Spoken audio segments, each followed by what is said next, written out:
Yo soy como tú eres. Construyamos un mundo donde yo pueda ser sin dejar de ser yo, donde tú puedas ser sin dejar de ser tú, y tú y yo, no obligar a otro ser a ser como tú y yo somos. Lo que obrero. He was famous for mercilessly explicit children, some like to say as many as 40.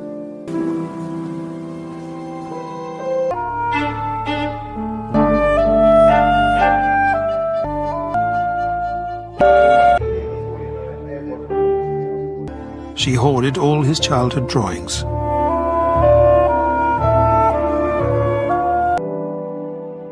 This was as much a portrait as it was of the most intimate. He was 17, I was 16. He must have been late teens or early 20s. Life produced what looked like spontaneous emotion. This immediacy demanded a response from Freud, but not to imitate Bacon's look. You know, we had some quarrel and I said, oh... Una frase que siempre me golpeó y que me parece que tiene una enorme trascendencia en toda tu obra, que es sobre tu padre. Dices, un día me pegó y a mí nadie me había pegado nunca, jamás. Eso me desbarató la visión del mundo, me hizo descubrir una forma de violencia, de totalitarismo, y me acrecentó el miedo a la soledad. Bueno, para mí conocer a mi padre fue una experiencia decisiva, traumática, y probablemente tuvo consecuencias que duran hasta ahora. Yo conocí a mi padre a los 10 años, mis padres se habían separado antes de que yo naciera, mi familia era una familia muy conservadora, muy católica, la idea de un divorcio los avergonzaba muchísimo, y entonces a mí me hicieron creer que mi padre había muerto, y yo pasé mi infancia creyendo pues que mi padre estaba en el cielo, había un retrato, yo le rezaba en las noches, y cuando tenía 10 años...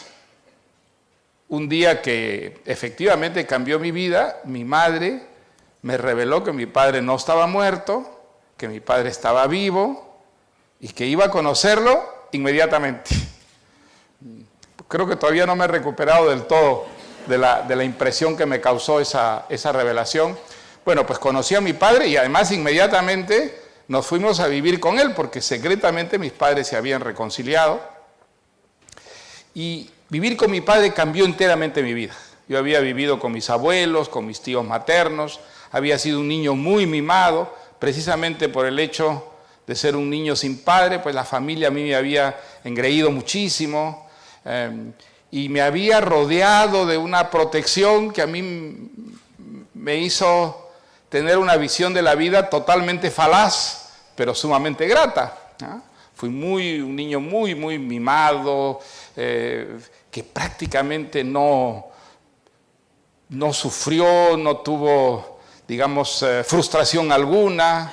Y de pronto fui a vivir con una persona que era muy distinta de todos los varones de mi familia materna, una persona dura, autoritaria, que desde el primer momento me hizo sentir, ¿no es verdad?, su autoridad.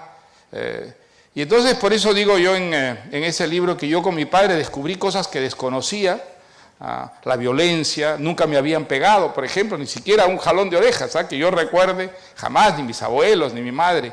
Y mi padre no, mi padre me pegó, por primera vez me pegaron. Y por otra parte descubrí el miedo. Para mí la figura de mi padre era una figura que me inspiraba temor, terror, cuando lo veía entrar en unas cóleras frías que tenía. Entonces, yo creo que esa relación fue muy importante porque, bueno, descubrí la verdadera vida, de la que hasta entonces, pues, mi familia materna me había protegido, exonerado. Y creo que mi padre también, sin quererlo, más bien queriendo lo contrario, contribuyó mucho a fortalecer mi vocación literaria. Se llamaba Juan Camilo Jaramillo, un tipo muy exitoso, un muy buen director. Además, en ese entonces, cuando yo llegué, la mayoría mayoría de los directores escribían sus historias. Esta historia que él dirigía era escrita por él mismo.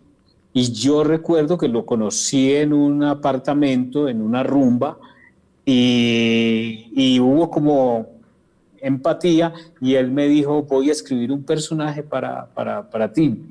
Y más o menos en 15 días te están llamando. Y efectivamente escribió el personaje, me llamaron, fui a hacer la primera escena y me fue como un culo.